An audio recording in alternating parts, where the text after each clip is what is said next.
আমাদের হাতে যেই সিলিং ফ্যানগুলো আসে শতকরা 90টা ফ্যানেরই কিন্তু কাস্টমারের বক্তব্য থাকে রাতেও ভালো চলছে কিন্তু সকালে চলতেছে না, সকালে কম ঘুরতেছে, তার পরবর্তীতে ক্যাপাসিটার লাগানোর পরেও সে আগের মতো স্পিড বাড়তেছে না, একবার অল্প অল্প করতেছে। তো এই কাজগুলো বা এই সমস্যাগুলো কোথায় থেকে হয় আপনারা দেখে নিলে কিন্তু আপনারা নিজেরা অবশ্যই এই কাজগুলো ঘরে আপনারা নিজেরাই করতে পারেন। আমার কাজ শুধু টেকনিশিয়ান যে দেখে তা কিন্তু না, আমার কাজ কিন্তু টেকনিশিয়ান ছাড়া অনেক এইভাবে ভাই ব্রাদাররাও দেখে, তাদের উদ্দেশ্যে আমার এই ভিডিওটা।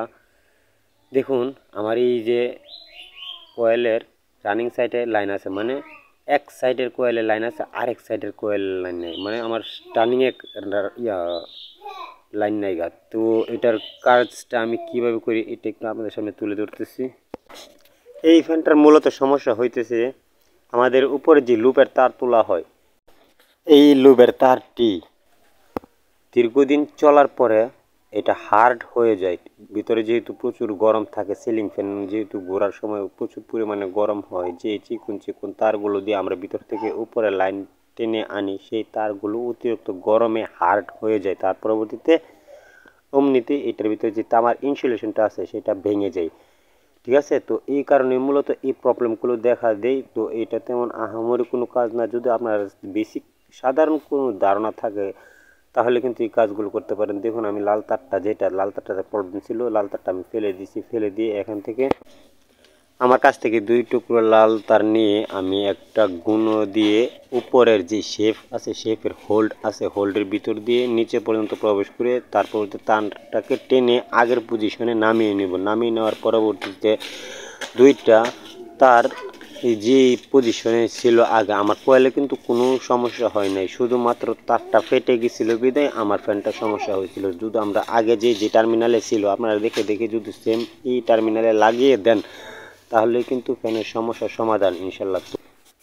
এখন 2টি তার আমরা উপরের যে প্লাস্টিক আছে প্লাস্টিকটা ছুলে নিয়ে যে আগের পজিশনে ছিল সেম সেই পজিশনে লাগিয়ে নেব। আমাদের খেয়াল রাখতে হবে আমরা কয়েলের 2টা মাথা যেই টার্মিনাল থেকে তুলে নিয়েছি আমরা সেম আগের পজিশনে লাগিয়ে নেব, ঠিক আছে। তাহলে কিন্তু আমাদের কাজটা স্বয়ংসম্পূর্ণ হয়ে যায়। যারা নাকি নতুন একেবারে বুঝেন না, আর যারা বুঝেন তারা তো বুঝেনি। তো আমি দুটোটা তারই সোল্ডার করে নিতেছি সুন্দর করে।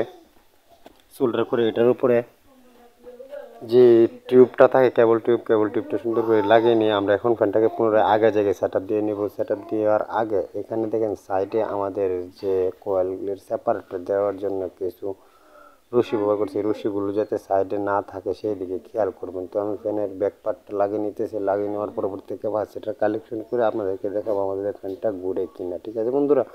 তো ধৈর্য সহকারে আমার ভিডিওটি ফুল দেখুন। আর যারা আমার চ্যানেলে নতুন এখন পর্যন্ত আমার চ্যানেলটি সাবস্ক্রাইব করেন নাই তারা অবশ্যই আমার চ্যানেলটা সাবস্ক্রাইব করে রাখবেন, পাশে থাকা বেল আইকনটা অন করে রাখবেন। আমার এই চ্যানেলে কিন্তু নতুন নতুন সর্বপ্রথম আমি ভিডিও দিতেছি আপনাদের মনে একটু জায়গা করে নেওয়ার আশায়। দেখুন আরেকটা কথা, আমার এই ফ্যানের প্রথম লাল টার্মিনালে কিন্তু লাইন ছিল না, সবুজ টার্মিনালে লাইন ছিল। এখন লালটা তো লাইন আছে, সবুজটা তো লাইন চালায়, তার মানে আমার ফ্যানটা সম্পূর্ণরূপে ওকে আছে। এখন যদি আমি ফ্যানটাকে সিরিজ মিটার দিয়ে চেক দেওয়ার চেষ্টা করি আমার ফ্যানটা আসলে ঘুরে কিনা আপনাদের সামনে, তো আমি একটা কেবল সিরিজ মিটার নিয়ে নিলাম।